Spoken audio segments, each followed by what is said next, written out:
All right, so we had 3 breakout questions on the table that you should have all had some time to discuss. The first of which being, what stood out to you most about the information you received from last week? I'll open it up to you all. Speak back to me. What stood out to you most about what you've heard so far? I think the first human bones being found in Africa, because usually like there's like I read somewhere like on the internet where it was like, oh, it was found in Europe. So it was kind of like shocking to me that Yeah. like it was in Africa.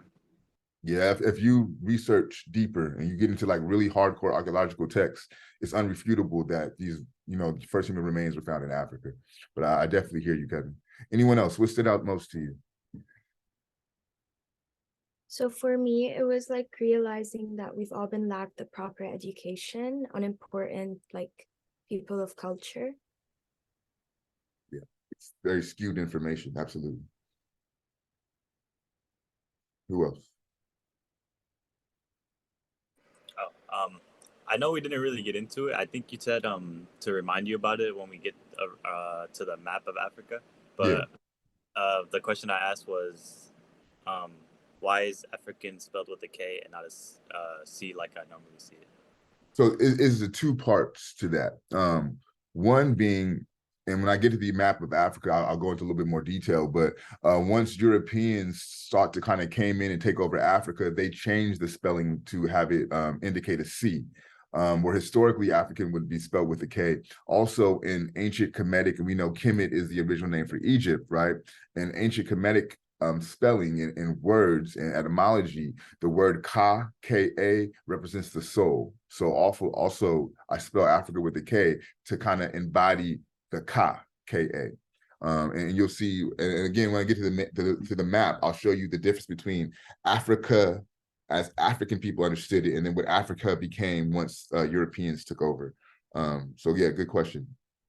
So the second question I asked you all, and this is a little bit more imperative to the course and how our course will go moving forward this semester. Is there anything on the syllabus that you felt needs to be adjusted or needs to be altered? And again, I mentioned that this is your class, this is your space. I'm totally open to make these adjustments, but I cannot change what I don't know. So this is the opportunity that you all have to place your imprint and shape the class as you see fit.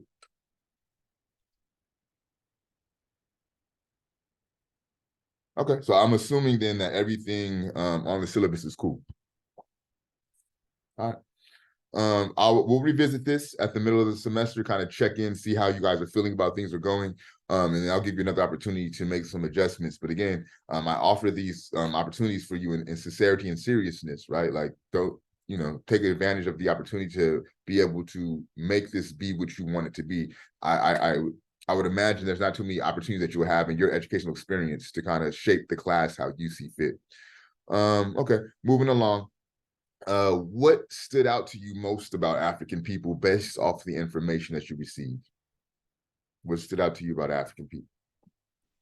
One major thing that stood out to me was the fact that the African people have been able to create a world that the Europeans or such sort of Europeans had to take over and hide from them. Good point. Who else? Let's get 2 more and we can move on.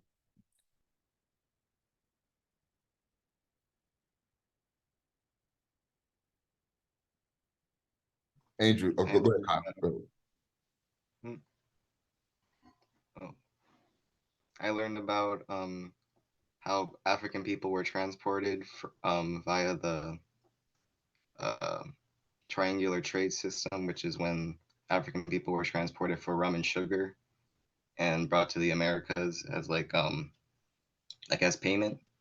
And I thought that was really interesting how they like built up like the American like infrastructure through being transported over there. Okay, you're not wrong, but I don't remember talking about that at all last week. Did you learn I that? researched a little bit about it when you Okay. were like talking about how they were like transported around, and like yeah, that was So pretty cool. one thing that I want to emphasize, because, and this is the reason why I did not talk about enslavement last week, because we talked about this term, the diaspora, and this term means to scatter, right? To migrate, to be moved. African people did not come to America solely on the slips on slave ships, right? That was not their only means to get to the Americas. In fact, we learned about, did we get to Mansa Musa in the lecture yet? No? Okay. So when we get to Mansa Musa, keep him in mind because he has a brother by the name of Abu Bakr II. Abu Bakr II was able to sail to the Americas 2 centuries before Columbus. So 200 years before Christopher Columbus was able to make his voyage to the Americas, Abu Bakr II, brother of Mansa Musa, made that voyage, right? In fact, if you read the journals from Columbus, he details how there was West African merchants and traders on his ship that helped him navigate the road to the Americas. So I bring all this up to emphasize, right? African people traveled the world all before this invention that we know as the transatlantic slave enterprise, right? On our own self-determination, on our own agency, African people traveled, right? Again, think back to the framework, African-American male theory that states that African people were born with self-determination, right? And part of that self-determination was to view and traverse the world. So this notion of the diaspora is not only a byproduct of the enslavement trade, it's one of the outgrowths or one of the interruptions of this notion that we call the diaspora. Thank you, though, Kyle. Who else? Let's get 2 more and we'll go into the lecture. What did you learn about African people?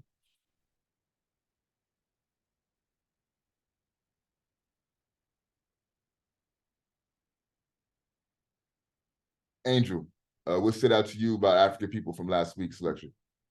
I wanted to say that like something that stood out to me was how chemistry was Black science.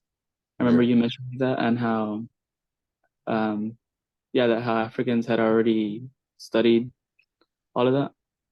Yeah. So, yeah, that's what stood out to me. Thank you, Angel. Melanie Mendez, what stood out to you?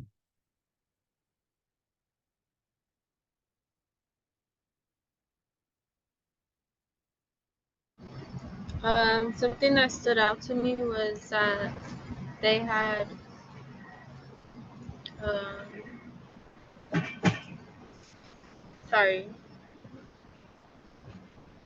their medical, like the hospital, like doctor work, like they were the first ones to do it, and it was stolen by the.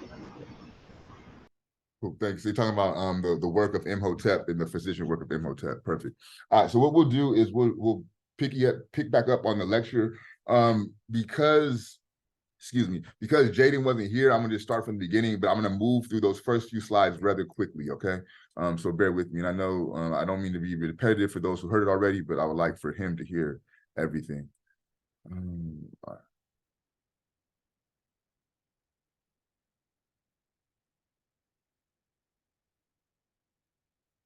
And are you all able to see my screen? Yeah. So this again, this term, excuse me, the diaspora just means the scattering of African people. In this case, we're dealing with Africa. So people, the African diaspora are people who come from the continent of Africa, who are African descendant people who migrate, who travel and traverse themselves outside of the African continent. Our first theoretical framework, everyone should have this already, but if you do not, please write this down. The theoretical framework is African American Male Theory, AAMT. Again, I take this theory and expand it and make sure that it applies to all African people.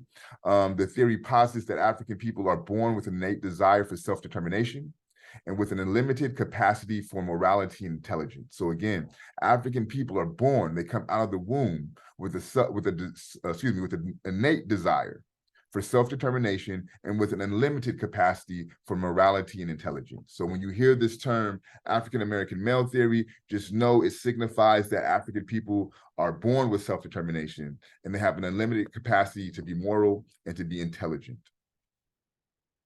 For my Bible believers, we know that in the, got ahead of myself. The first, actually, did I? Hold on, I'm sorry. Okay. Nah, something's missing. Huh, there's a slide missing. Anyway, damn, what the fuck happened? So for my Bible believers, I'll just talk you through it. And I know most of you heard this before. In the book of Genesis, there's a passage that says, let us make man in our image and after our likeness, right? And we know from the lecture last week that to be made in someone's likeness that means that you look like them, right? You are made in the likeness of your parents. You look like your mother or your father or the combination of the two. My children are made in my likeness. They look like a combination of me and my wife, right?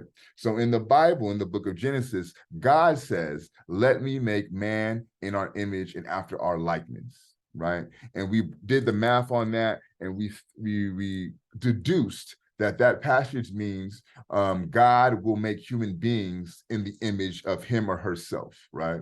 So it will embody at some degree the likeness of God. And then we went on to say that the first human remains, the first human bones were found in Africa, right? You may be more familiar with the term Lucy, but I argue if these bones were found in Africa, then there's no one in Africa with the name of Lucy, so we're gonna give her an African name, and we provided the name Abigail, right? But we know unrefutably from scientific evidence, from historical evidence, from archaeological evidence, that the first human remains were found in Africa. So that begs the question, if God says, let me make man or woman in my image and after my likeness, and the first beings on the planet were African people, what does that say about God? I'm opening up for question. What does that say about God if he's saying— He was African. Say it again one more time, please, Kevin. He was African. He or she was African, right? So if we believe in what the Bible says, we know that the image that has been predominantly displayed to you of a alabaster God is incorrect, right? We know from the Bible, from the book of not only Genesis, but also in Revelations, where it says hair of wool, feet of brass, that the Almighty, the Creator, the God Yahweh is someone who would be of African descent. For individuals who, so this is another breakdown just of what we have of the human evolution, and migration. A little bit inaccurate, but we could argue, if I were to ask you, how old are African people? There will be three acceptable answers.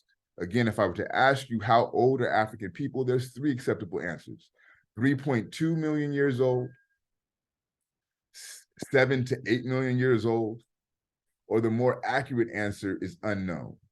And unknown is the more accurate answer because, as you see, right, it goes from 3.2 to 7, right? And really, to be more accurate, is now about 8 million years old. But really what happens is, as more as they research, as more digging that they do, the older African people become. So really, it's hard to put an approximate date on how old African people are. So the most accurate answer would be unknown. The reason being, the more that they dig, the more that they excavate, the older African people become. We have the modern humans, the Homo sapiens. They can be traced back 200,000 years. More recently, they're saying 340,000 years out of the Cameroon. First large migration of African people leaving Africa could be traced back 60,000 years. And then the modern European could be traced back 30,000 years. Here's a physical representation of those same numbers for those who are visual learners. The big circle here that represents the humanoid out of Africa. So the African human being traced back 8 to 3.2 million years. Again, more accurately though, unknown. The green dot is the modern human, the Homo sapiens, that could be traced back about 300,000 years. That yellow dot is the first large movement outside of Africa, being traced back 60,000 years. And then finally, that little brown dot, that is the first European being traced back 30,000 years. Now, last week, I told you all, at best, I consider myself an African in America, not an African American. Reason being, if you look at these figures, right? Why would I foreclose or negate 8 million years of history just to attach myself to a 600-year, 800-year project that we called America, right? If I were to offer you $8 million and $30,000, no one would offer to take that $30,000. All would opt to take that $8 million. But what we do as Black people, when we reduce our history to African American, we're only picking up that $30,000, right? We're leaving that $8 million on the table and we're negating that.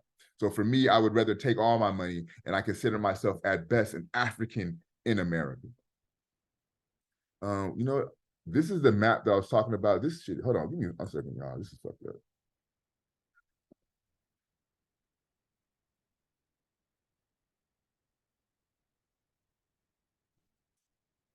Give me 1 second. I don't like this slide.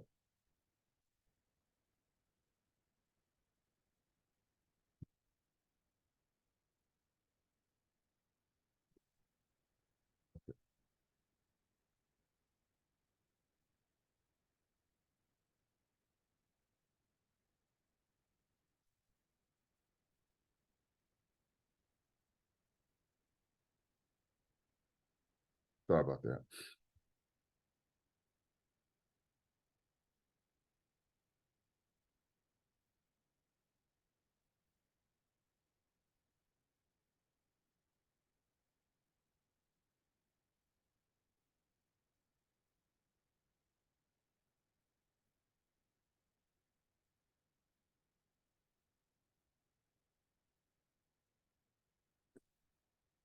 Are you able to see the screen now? Okay, so then these are figures.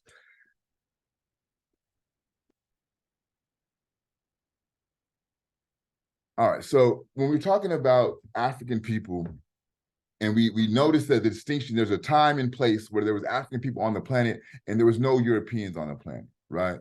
And let's not assume for a moment that these African people were just on the planet not doing anything. These were actional beings. These were self-determined beings, right? These are beings with an unlimited capacity for morality and intelligence. What you're looking at here is Narmer. Narmer was the ancient Kemetic pharaoh of the early dynastic period. Some consider him the unifier of Kemet and the founder of the first dynasty, therefore the first pharaoh of unified Kemet. And as I mentioned last week, Kemet, K-E-M-T, is the original name for Egypt. So when African people were ruling Kemet, it was referred to as Kemet. The etymology of Kemet, Kim, the root word, K-E-M, means black. Et means land. So Kemet, by etymological definition, means black land, right? So when I refer to Kemet, know that I'm talking about what you may commonly refer to as Egypt, right? But from a time standpoint, I'm referring to the time when African people were ruling Kemet. All right, so this is Narmer. This is Imhotep. Imhotep is significant as he's the world's first multi-genius. He's the first architect, physician, engineer. He built Kemet's first pyramids and is the architect of the Step Pyramid. He's also recognized as a priest, sage, poet, scribe, and astrologer. As a physician, he diagnosed and treated over 200 diseases, 15 of the abdomen, 11 of the bladder, 10 of the rectum, 29 of the eyes, 18 of the skin, nails, and tongue. He also performed surgeries and practiced some dentistry. All of this occurred over 2,200 years before the Western father of medicine, Hippocrates, was born. So again, he did these works 2,200 years before the birth of Hippocrates, who is the Western father of medicine. This is Imhotep. Here we have Akhenaten and his mother, Queen T.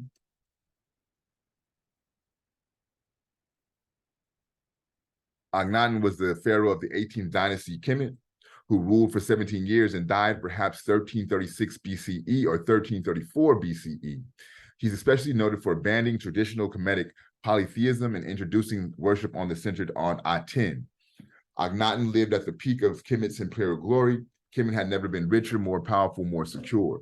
Now, what is important about Akhenaten? Right at the time, Kemet was a polytheistic society, which means it believed in multiple gods. Right, so it could be the god of the sun, the god of the water, the god of the air. Right, Akhenaten came in and he said, "We will no longer practice polytheism; we'll practice monotheism, which is belief in one god. In this case, the god will be titled Aten." Right, so when you think about monotheism, Christianity is monotheistic, Islam is monotheistic, Buddhism is monotheistic. All of these are monotheistic religions, and they have their origins or their radix point or their birth stemming from the thoughts of Akhenaten and the societies of ancient Kemet. Here is Taharqa.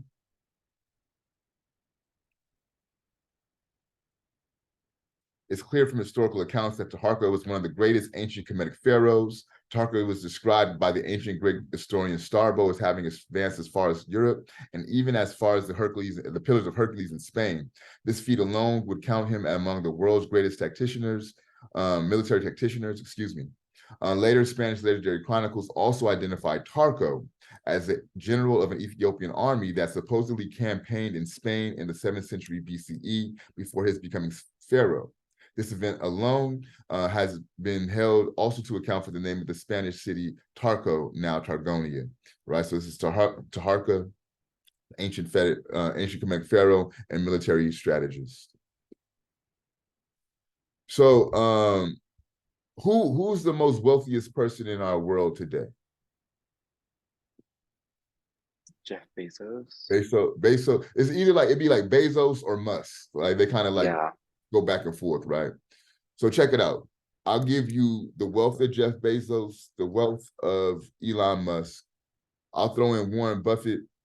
I'll throw in Jay-Z, Beyonce combined wealth, Oprah, Michael Jordan, and who else is really wealthy? Anyone else you could think of, right? Like put all those names, money together. That amount of wealth would not touch the amount of wealth of the individual who you're looking at right now. Mansa Musa was, to this day, still to this day, is considered the world's most wealthiest individual. His estimated wealth is over $400 billion. Mansa the First, commonly referred to as Mansa Musa, was the 10th Mansa, which translates to King of Kings. Musa embarked upon a large building program, raising mosques and schools and colleges. Most famously, the ancient center of learning, the University of Sangor, was constructed during his reign. At the height of his power, Mali had at least 400 cities. Legend has it that when Mansa Musa would go on his caravans and he would travel throughout Africa, he would take gold with him. And he would have so much gold that the gold would spill over and it would reset the economy of the cities that he's traveling to, right? So that would be the equivalent of you like driving west on the 10 on your way to campus, right? If you're coming from the east, I live in the IE, so I would be driving west going to campus, right?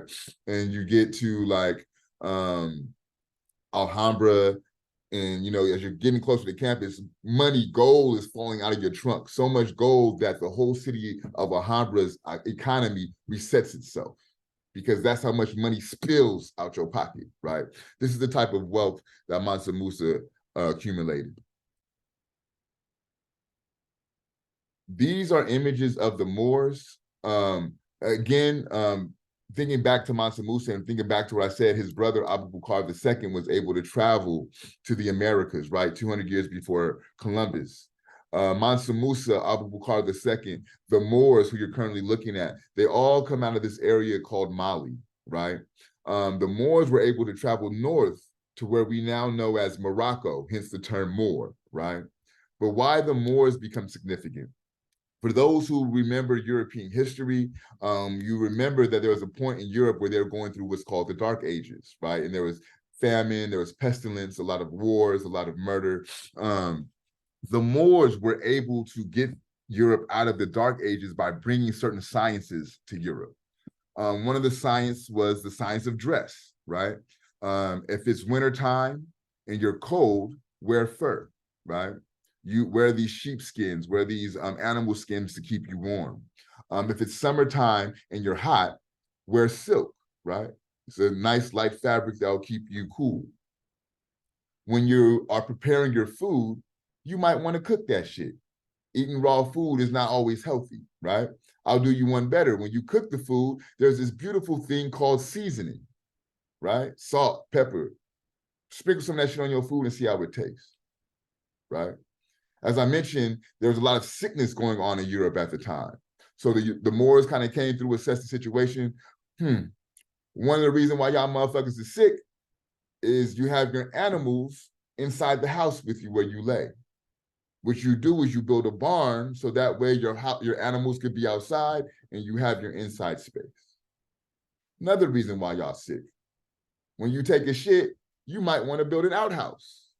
So that way you ain't shitting where you sleep. That also produces sickness, right? So these are little things that inventions and sciences that the Moors brought to Europe to help civilize them, to take them out of the Dark Ages, to take them out of the sickness, right? Building little ravines so that way the waste could be transmuted outside of the city. These are things that help Europe come out of the Dark Ages. I would be remorsed if I gave this lecture and did not give women, African women, their proper place in world history. As you know, Abiomi is a woman's name. So the first or the oldest remains on the planet is an African woman. There's this notion of the mitochondrial DNA. That means that all people stem from African people because of the first woman being an African woman, right? The individual in the center of the screen is Queen Makeba, the Queen of Ethiopia, who gives you the bloodline of King Solomon, who gives you the bloodline of Haile Selassie. If you're looking on your upper left, you see the woman with looks like a bird on her head. That is Aset. When you think about the story of Mary, Jesus, and Joseph, Aset is the original Mary. Instead of it being Jesus, her son, in the Kemetic folklore, it is Heru. Below Aset is Ma'at, M-A-A-T. And you notice that Ma'at has a feather on her head. Ma'at serves as various things. She's a goddess. She's a principle. She represents 7 principles: truth, justice, harmony, balance, order, reciprocity, propriety. Also, Ma'at serves as the moral code in ancient Kemetic society. And this is where the feather becomes significant. So if you make your transition and you're sitting in like what you call purgatory, right? You would have to go before Ma'at, and you would state what are called the 42 confessions of Ma'at. And those confessions sound like, I have not killed. I have not coveted my neighbor's wife. I have not caused harm to another, right? And while you state those 42 confessions, Ma'at has your heart and a feather on a scale. And if you can state those 42 confessions truthfully, your heart would be lighter than the feather, and then you'll be able to successfully transition into the afterlife. So this is why Ma'at serves as a moral code, because you want to be able to state these confessions truthfully as you stand before her. And if not, you won't be able to make it to the afterlife. On the top right-hand corner is another image of Aset. And why this becomes important, this is the image of her outside of a temple. On the other side of that temple is the image of Asar, which is her husband, and the dimensions are exactly the same. And the reason why the ancient Kemetics did this is to show that when women rule, they rule with the same amount of authority, they rule with the same level of respect. There is no difference between male rulership and women rulership. It plays out exactly the same. Below Aset, is Ya Asantewa. She's of the Gold Coast, where we now know of Ghana. She's significant because she held off European British invasion for over 40 years and protected her kingdom. So not only when African women rule do they receive the same amount of respect and loyalty, but they have this military might that oftentimes surpasses male leadership. This is that image that I mentioned of what Africa looked like prior to Europeans coming in and doing what's called the Berlin Conference, where they decided to carve up Africa to their fitting. You see Kush there on the east coast of Africa. Above Kush, you see Kemet. You see Punt. On the west coast of Africa, very small, you see the Akan Nation.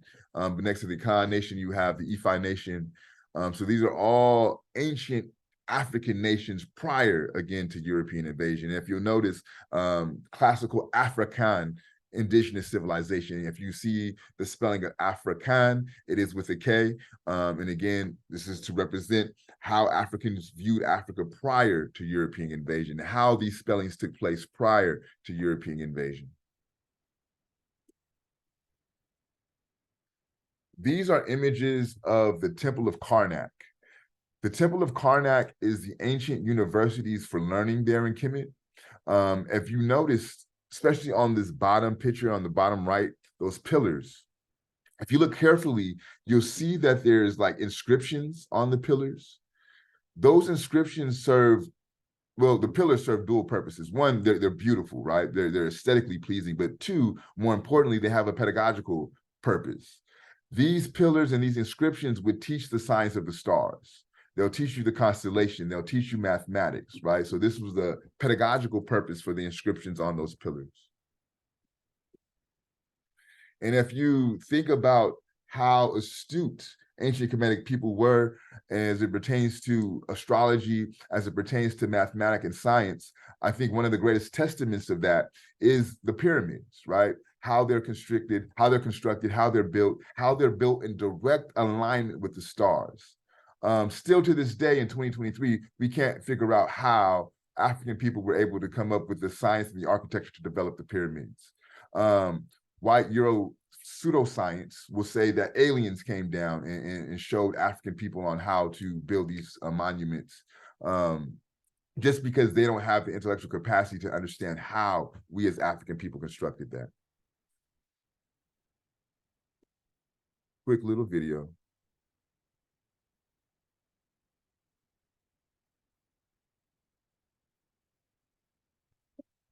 Restore what? Now you can see all three pyramids. Now on the further back is the pyramid of Khufu, Khafra, and Menkaure.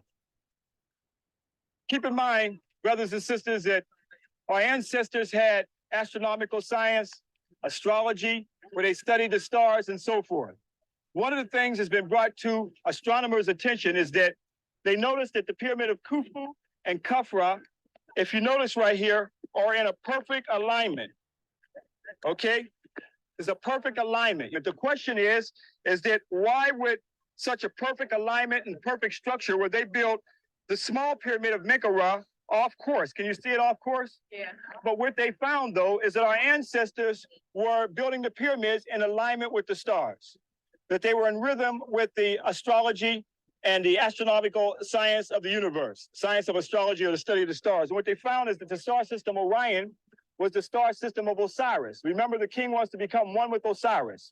So by aligning the pyramid of Khufu, Khafra, and Menkaure with Orion, and that's why they built the pyramid of Menkaure slightly over and not in alignment, because the pyramids were built off of the alignment of the star system Orion. The star system Ceres was Isis. So our ancestors, in essence, were building heaven on earth. They were taking the science of the stars and building the pyramids exactly as they saw the heavenly body or the cosmological universe. Figure out why Menkaure's pyramid was not in a perfect alignment, but it fits with the alignment of the star system Orion. As well as the other pyramid layout, it fits into the constellation that our ancestors saw of Osiris. And that is the constellation of the man that we have today as a figure of a man. So you can take and put the star system Orion right over the pyramid of Khufu, Khafra, and Menkaure and see why they had the alignment of Menkaure slightly over, because it fit with the star system Orion, because the purpose was for the soul to ascend into heaven, for the spirit to ascend into heaven, to become one with Osiris. And the star system Orion was connected with Osiris. Keep in mind that the star system Orion was aligned perfectly with the chambers of the pyramids that we're going to deal with later on in our lecture series when we get into it. So this is serious knowledge to show you how profound our ancestors saw that they were building and with the constellation of the universe. Tomorrow, when you go into Saqqara, you're also going to see the pyramid of Unas, showing the first concept of ascension into heaven. Long before there was Christianity, long before there were little white angels with wings under, that we get a concept that we're going to go to heaven. Unas already had the concept of ascension into heaven, or a spirit going into heaven, known as astrotheology. So this is what our ancestors saw, the soul becoming one with the great god Osiris and the constellation of Orion, which was the symbol for Osiris. And the star system Ceres was for Isis. Powerful astronomical knowledge that our ancestors had, showing how in tune our ancestors were with the heavenly bodies. In essence, building heaven on earth. Even in the Hermetic text, it speaks of Asar is our father in heaven, and he looked down on his kingdom that he built. So let me show you something here. This is the kingdom. This is Asar in Orion's belt now. CSR and Orion's belt, looking down on his kingdom. In Amos in the Bible, it speaks of, seek of him who is of the star, the 7 stars of Orion. Now, let me lay something on you. Our Father, which art in heaven, thy kingdom come, thy will be done on earth as it is in heaven. This is where it all is. Thy kingdom come, thy will be done on earth as it is in heaven. And that was a SAR, and come back here to do serious field educational work. So when someone tells you about the pyramids, you can really break it down. Break it down to our Father which art in heaven, thy kingdom come, thy will be done. Right here, this is where it started. That was taken from the Hermetic text of your ancestors long before the Ptolemies got the Jews to write the Bible, and the first European Bible was written right here in Egypt. And it was Ptolemy Philadelphus who got them to write for them, which they copied it from the pyramid text of our African ancestors. So now, can we validate this? Oh, yes, we're going to validate. Just for a second, Tom, we're going to move forward. So again, it's very debated, right? Like, who are the ancient Kemetic people? You let Hollywood tell you that they'll say Cleopatra looked like Elizabeth Taylor, right? But we know that's bullshit. So for me, I like to go to the source. So how do the ancient Kemetic people see themselves? And this figure here kind of gives you a breakdown of how the Kemetics viewed themselves. Figure A is an ancient Kemetic himself. So this is how they viewed themselves. This is how they depicted themselves. And you can see it's a very black, dark-skinned, melanated person, right? B is the Indo-European. C, other Africans from outside of Kemet. So folks from like Kush, the Kush area, folks from like Punt, folks from like the Akan region. This is how they viewed them. Again, not too much difference between how they viewed themselves and how they viewed other Africans from other parts of Africa. And then finally, D is an image of a Semite, right? A Semitic person. And historically, right, if you were to go back into history, Semitic, Semite, it simply means someone of mixed origin, right? That's all that this term means.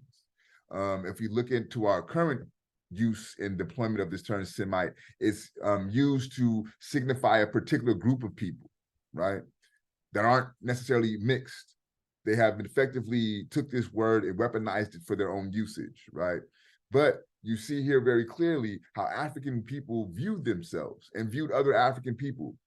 Kemetics knew that they were black. That was never up for debate, right? And they depicted themselves as black on the temples and on the walls of the Nefernetu. Now, these are images of Mali. Now, this is the area that Mansa Musa, Abu Bakr II come out of. Remember, I said the Moors started off in Mali and migrated up north into locations like Morocco. You see here, the building is the University of Sangor. This is one of the world's most famous and first universities. People would travel all from Europe, all from Asia, all over different parts of Africa to come learn at the University of Sangor. What's interesting and fascinating about Mali at this time, the currency was not money, it was not gold, it was not rubies, anything of that sort. The currency was books, right? So if you went to go and get something to eat, to get that meal, you would offer up a textbook or a book in order to receive your food, right? If you needed a place to stay, you needed lodging, you would provide a certain amount of books or a high-valued book, and that would allow for you to receive your lodging. So I want you to think about our current society, right? Think about how much value we place on money. What does it say about this society in Mali where books are the form of currency? What does it say that this society values? Knowledge. It's on knowledge. Absolutely, right? The highest value within this society is knowledge. So think about what a society could be when they place the value on knowledge that we place the value on finance and money, right? And think about how our value being placed on money has led us in a society, and what's the potential of having your value be knowledge and where that could lead you as a society. Again, these are some images I mentioned of this Mali Empire. So the Timbuktu, the university, is set in between, the Songhai and Mali Empire. These are images of the Dogon. Now, legend has it that the Dogons are individuals who migrated from ancient Kemet. But why the Dogon becoming significant? They were able, with their naked eye, right? No telescope, nothing of the sort, with their naked eye, to view Sirius Star A and Sirius Star B. It wasn't until hundreds of years later, until the invention of the telescope, that Western scientists and astronomers were able to see Sirius Star A and Sirius Star B. In fact, they thought that the Dogon were lying and making up Sirius Star A and Sirius Star B because they couldn't view it. Now, keep this in mind, right? You just think about the video that we saw about the ancient Kemetics building the pyramids in alignment with Orion's belt, right?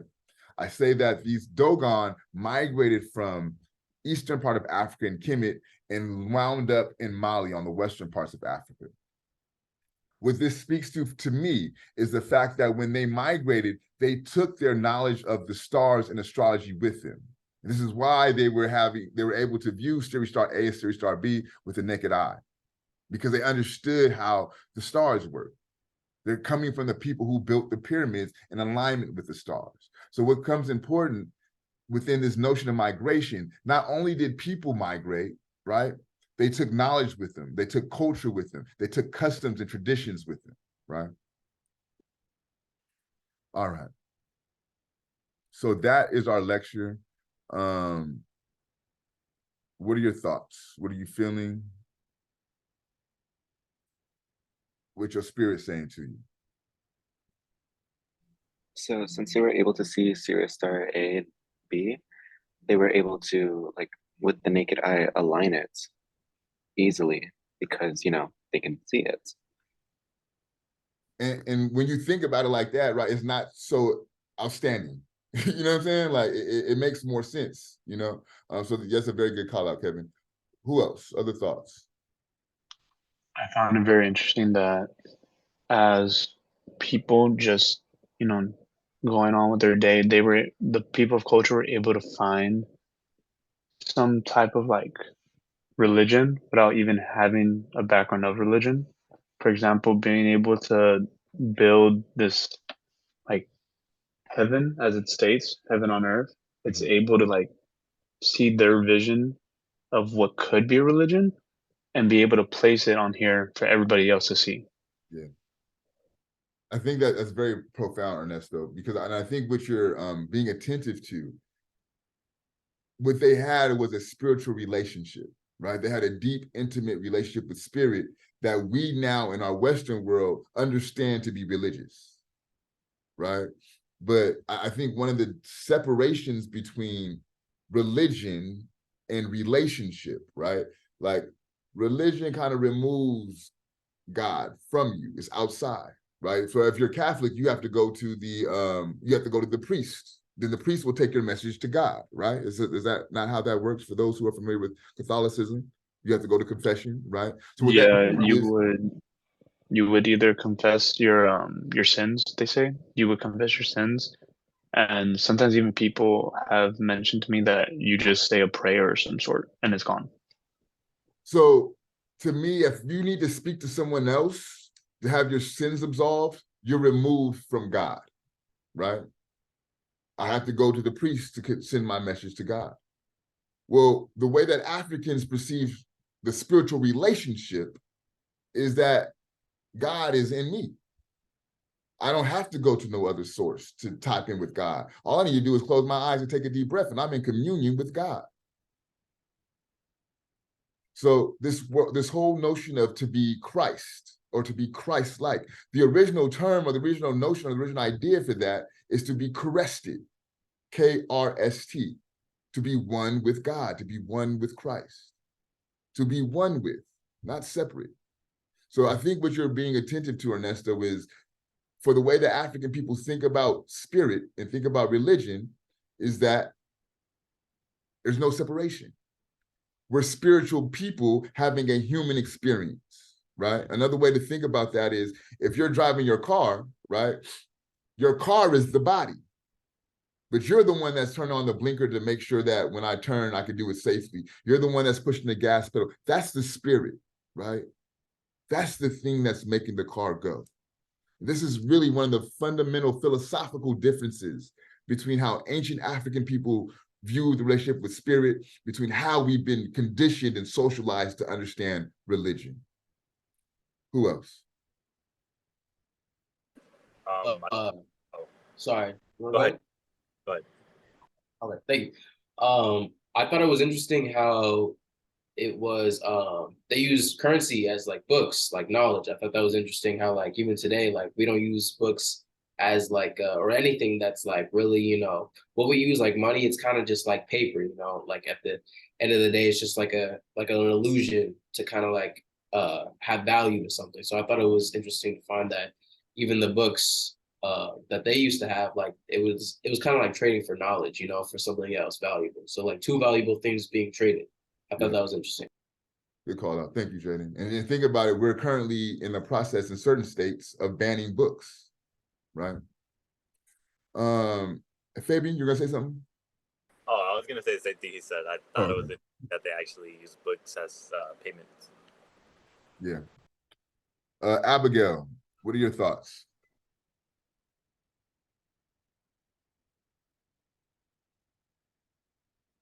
Sorry, I found it surprising, well, not that surprising, but expected that people tend to say that, oh, the aliens helped out build those things, and like it's crazy how they never considered their I'm sorry. Yeah, I'm on my way. That they didn't consider that they have knowledge as power, and they used that to create them, but they decided to use aliens as a excuse to belittle them. Yeah, good call out. Who else? Also, if I could add on to what Ernesto like talked about, and also how you like talked about that that even in ancient Africa that they considered religion and faith and spirituality to be an individual and like personal experience. That's even like still something that's considered in African American churches today, and how it's preached that everyone has their own individual and personal experience with God, and that or with who they believe in, and that it's more so that you may not have to go to great lengths to build that relationship, and that it's solely based on you and how you feel that relationship is built. Yeah, good call. It also says, right, like when two or more are gathered, I'm in the midst. It says in the Bible, right? So look, I'm looking at the Zoom right now. It's 20 of us.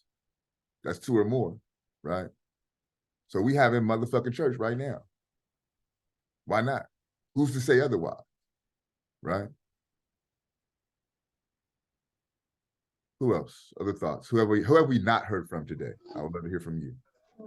I wanted to say that this lesson made me really appreciate how much knowledge Africans have given us now into our modern world. And it also made me kind of upset the fact that we don't give them as much credit. Yeah. And I think again, it's not on fault, it's not a fault of yours, right? Like don't individually say like, you know, oh man, how do I not know this? Or nah, this is a very systemic process to make sure that you don't know this, right? This is very intentional, this is very purposeful that you don't know this. And here's why. If you knew what you knew or what you just learned about African people, right, it would not make sense. It would be inconceivable for you to understand and be okay with that group of people being placed in a condition of enslavement. Wouldn't make sense, right? If you knew what you knew about those people, which you do now, which you know now, a whole movement for Black Lives Matter would not be necessary because you know the importance of a Black life. You know that certain things in this world would not be if it was not for Black life, right? So again, don't beat yourself up. Understand that this is a system at play that is dependent on, right? It's dependent on us not knowing this information. This is why what's happening in Florida is happening. It's a lot easier to lead people who know nothing into foolishness. It's a lot harder to dupe critical thinking people. So we go through the process of erasing certain histories. We go through the process of banning certain books. Certain classes can't be taught, right? This is why this is what it is. Adelia, what are you thinking?